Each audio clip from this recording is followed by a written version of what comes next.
गांव के एक कोने में बसा था एक पुराना घर, जिसके आंगन में एक नीम का पेड़ था और दीवारों पर समय की धूल जमी थी। यही घर था पंडित हरिशंकर जी का, जो अब 80 की उम्र पार कर चुके थे। उनके साथ रहते थे उनके पोते आदित्य, जो शहर में पढ़ाई कर रहे थे और गर्मी की छुट्टियों में गांव आए थे।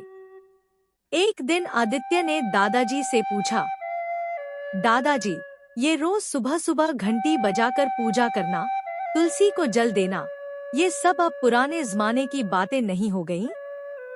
हरिशंकर जी मुस्कुराए और बोले, बिल्कुल नहीं बेटा, ये तो हमारी संस्कृति की आत्मा है। जैसे पेड़ की जड़ें उसे जमीन से जोड़ती हैं, वैसे ही ये परंपराएं हमें हमारी मिट्टी से जोड़ती हैं। फिर उन्होंने आदित्य को पास बिठाकर कहानी सुनाई। जब तुम्हारे परदादा स्वतंत्रता संग्राम में थे, तब भी हर सुबह भगवद गीता पढ़ना और दीप जलाना उनका संकल्प था। उनका मानना था कि जब तक हम अपनी पहचान नहीं समझेंगे, हम सच्चे आजाद नहीं बन सकते। आदित्य के मन में कुछ बदलने लगा था।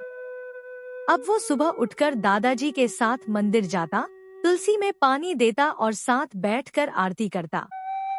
छुट्टियां खत्म हुईं, लेकिन जब आदित्य वापस शहर लौटा, तो अपने साथ एक छोटा सा मंदिर, तुलसी का पौधा और दादी की बनाई राखी ले गया।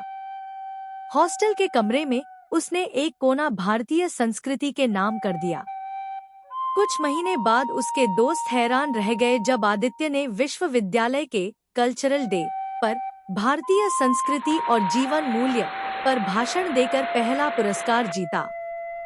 उस दिन दादाजी को आदित्य का एक मैसेज मिला, दादाजी, मैंने अपनी जड़ें पहचान ली हैं।